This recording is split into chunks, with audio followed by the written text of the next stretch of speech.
할렐루야. 온라인 속회에 참여하신 모든 여러분들을 환영하고 축복합니다.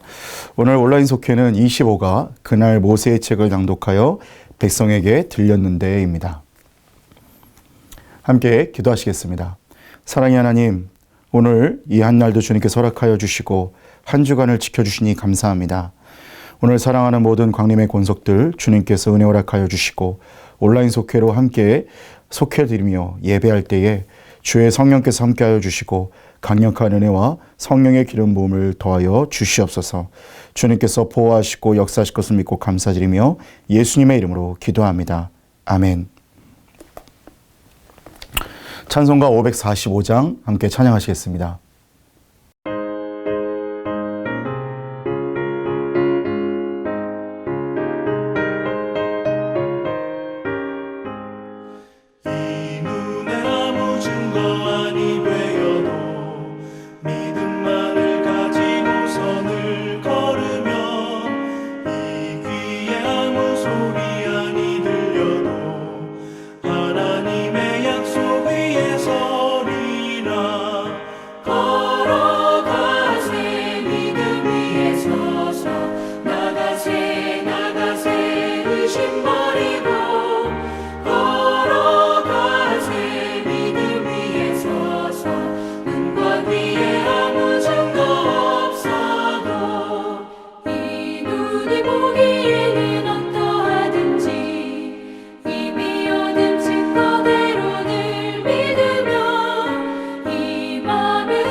오늘 본문은 느헤미야 13장 1절에서 3절, 28절에서 31절 말씀입니다. 느헤미야서를 읽다 보면 그 느헤미야의 탁월한 리더십을 발견할 수 있게 됩니다. 그는 철저히 공동체 중심의 사람이었습니다. 그래서 유대의 죄를 자신의 죄로 보고 유대 전체의 문제를 자기 자신의 문제로 봤던 사람이었습니다. 또한 그는 하나님 중심의 사람이었습니다. 그래서 유대의 총독으로 있으면서 그는 자신의 역할이 단순히 정치적인 일을 하는 것뿐만 아니라 모든 사람들을 성전 중심 그리고 하나님 중심의 삶을 살 수 있도록 인도하는 것으로 그렇게 여겼습니다. 더 나아가 느헤미야는 어떠한 사람이었습니까? 불굴의 개혁자였습니다. 잘못된 것을 보고 지적하고 그것을 바꿀 수 있는, 그리고 언제나 하나님 은혜 안에서 또 신앙적인 뜻대로 백성들이 살아나갈 수 있도록 인도하는 사람이었습니다. 그리고 그는 중보자였습니다. 하나님의 뜻을 백성에게 전하고 때로는 백성들을 위해서 하나님께 복을 빌었던 그러한 지도자였다는 것입니다. 특별히 오늘 본문에서는 느헤미야의 어떤 모습을 보게 되냐면 개혁적인 느헤미야의 모습을 발견하게 됩니다. 오늘 함께 말씀을 나누면서 매 순간 우리 자신의 삶을 개혁할 뿐만 아니라 공동체에 헌신하는 삶이 어떠한 삶인지 우리가 영적인 지혜를 깨닫고 기도의 제목을 얻고자 합니다. 첫 번째로는 민족을 향한 사명감과 책임감의 사람이었습니다. 민족을 향한 사명감과 책임감의 사람이었습니다. 느헤미야는 하나님의 충실한 일꾼이었습니다. 그는 1차로 12년간 유대 총독으로 일하면서 먼저 예루살렘 성벽을 재건하고 그리고 백성들과 하나님 사이에 새로운 언약을 세웠으며 그리고 성대한 성벽 봉헌식을 통해서 유대 민족이 하나님의 자녀라는 것을 만방에 선포했던 사람이었습니다. 느헤미야의 위치는 바사 제국에서 파견한 유대 총독이었죠. 그래서 영원히 예루살렘에서 사는 것이 그의 위치가 아니었습니다. 정해진 임기를 채우고 바사 제국으로 돌아갈 수도 있었습니다. 그러나 그는 민족을 향한 사명감과 책임감을 가지고 자신에게 맡겨진 일을 충실하게 감당하는 그러한 지도자였습니다. 그가 백성들에게 이방인과 단절할 것, 결혼하지 말 것을 이야기한 것은 백성들의 반발을 살 수 있었던 것이죠. 정치인이라면 자신의 이익을 원하고 자신의 유익을 위해서 행동을 했어야 했는데 그는 그렇게 하지 않았고 오직 하나님의 영광을 회복하고 이스라엘 백성들을 하나님의 자녀로 새롭게 세워나가는 것에 총력을 기울였던 것을 볼 수 있게 됩니다.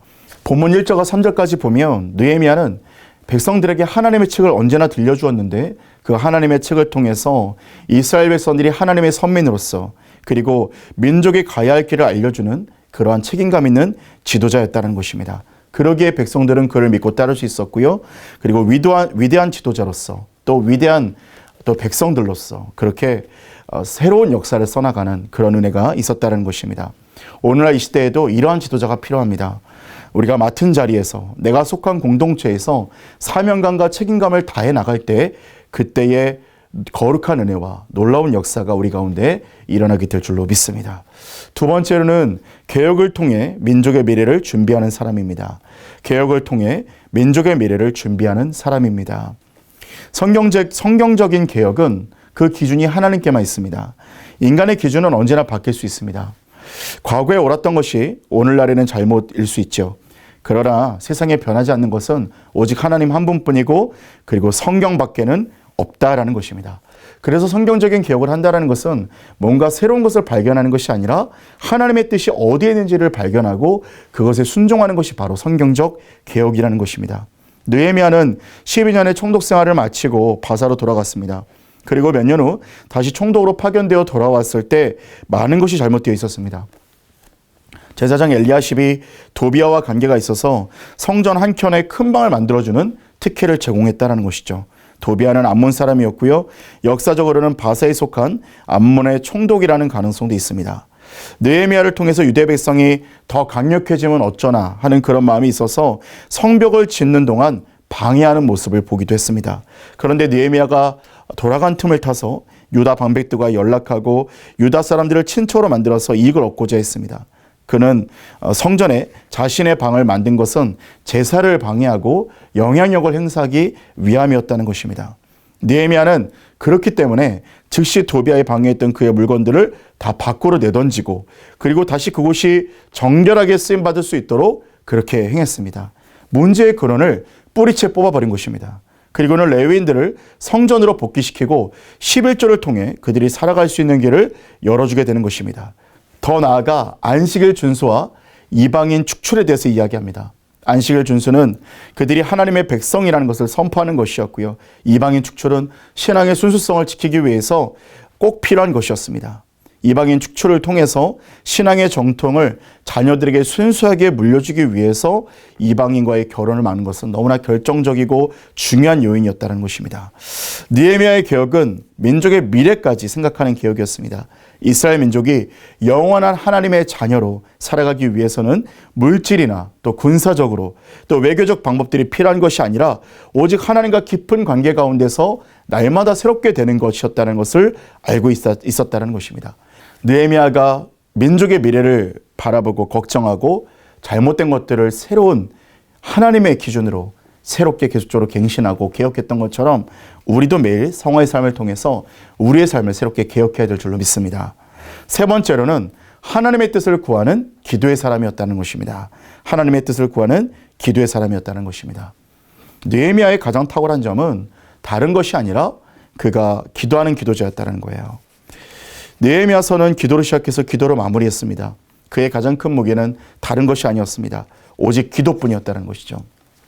세상에서는 두려워할 것이 없었습니다. 느헤미야가 두려워했던 것은 하나님만 두려워했던 것입니다. 본문 31절 말씀 보니까 내 하나님이여 나를 기억하사 복을 주옵소서라고 기도합니다. 이 기도에는 영원히 하나님의 사람이고 싶은 고백이 담겨 있습니다. 혹시나 내가 잘못된 판단하지 않을지, 잘못된 길로 가지 않을지 하나님께서 계속 지켜달라고 부탁드리는 것입니다. 하나님의 선한 일을 할 수 있도록 계속 지혜를 구하는 간구의 기도였다는 것입니다. 그는 자신의 뜻대로 행하지 않았습니다. 모든 것을 기도로 행했고 행하면서 기도했습니다. 시작 기도와 마친 기도가 분명했던 사람, 바로 그 느헤미야였다는 것입니다. 우리는 때때로 기도를 시작했지만 우리의 의로 끝날 때가 너무나 많습니다. 시작할 때는 하나님과 같이 시작했는데 끝날 때는 하나님은 사라지고 나의 의만 남는 것이죠. 그러나 느헤미야는 시작과 끝이 모두 기도로 하나님께 드렸다는 것을 우리는 볼 필요가 있습니다. 때로는 사람들에게 기억되고 잘했다고 칭찬받기 원하지만 그것들은 다 없어질 것이죠. 그러나 오직 하나님 바라볼 때 선한 일을 감당할 수 있게 되는 것이고, 오직 삶 가운데 기도로 나아갈 때, 기도로 시작하고 기도로 끝날 때에 우리는 하나님께 기억되고 복받는 인생이 될 줄로 믿습니다. 오늘 그러한 은혜, 정말 주님만을 바라보고 주님 앞에 기도하며 하나님께 인정받는 놀라운 은혜가 저와 여러분에게 있기를 주의 이름으로 축원합니다. 기도하시겠습니다. 사랑의 하나님, 우리에게 복을 주시고 우리가 늘 기도하며 하나님 앞에 행하게 하여 주시옵시고, 시작과 끝이 기도로 시작되어서 기도로 끝나는 하나님의 백성들이 다 되게 하여 주시옵소서. 온라인 속회를 드리는 모든 성도님들, 이 시간 주님께서 피 묻은 손으로 안수하여 주시며 하나님께서 놀라운 축복의 은혜가 우리 모두에게 있을 수 있도록 역사하여 주시옵소서. 감사드리며 예수님의 이름으로 기도합니다. 아멘. 찬송가 78장을 함께 부르시면서 준비하신 예물을 드리겠습니다.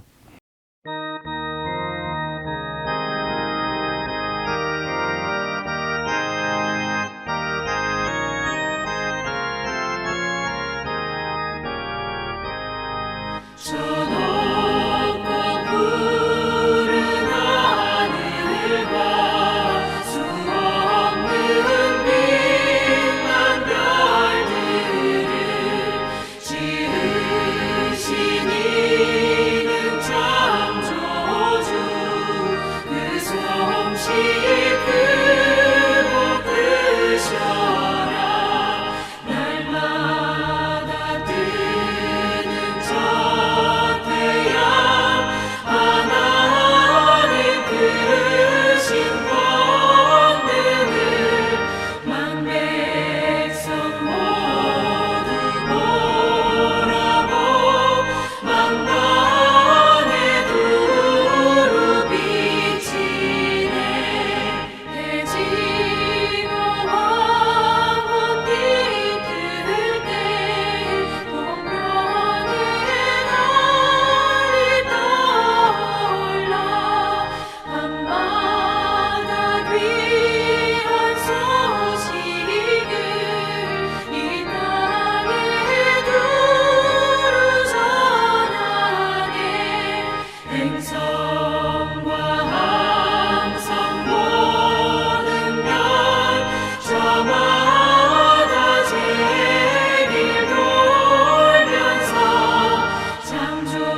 드려진 예물을 위해 기도하시고 주기도문으로 마치도록 하겠습니다. 사랑의 하나님 감사합니다. 오늘 귀한 광림의 권속들 주님 앞에 나와 속회하게 하시니 감사합니다. 하나님, 특별히 귀한 예물 드린 손길들 주님께서 기억하여 주시고 하나님 앞에 드려진 그 예물들 하나님 나라와 영광을 위해서 생명을 살리는 곳에 쓰임받게 하실 뿐만 아니라 오직 모든 영광을 하나님께서 받아주시고 돌리게 하여 주시옵소서. 예물 드린 그 손길도 주님께서 기억하여 주시고 모든 사정과 가정의 문제들을 기억하여 주셔서 회복의 은혜가 일어나게 하여 주시옵시고 하나님께서 놀라운 축복으로 함께하여 주시옵소서. 함께 하실 것을 믿고 감사드리며 예수님의 이름으로 기도합니다. 아멘. 하늘에 계신 우리 아버지여, 이름이 거룩히 여김을 받으시오며 나라의 마옵시며 뜻이 하늘에서 이룬 것 같이 땅에서도 이루어지리이다. 오늘 우리에게 일용할 양식을 주옵시고 우리가 우리에게 죄 지은 자를 사하여 준 것 같이 우리 죄를 사하여 주옵시고 우리를 시험에 들게 하지 마옵시고 다만 악에서 구하옵소서. 대개 나라와 권세와 영광이 아버지께 영원히 있사옵나이다. 아멘.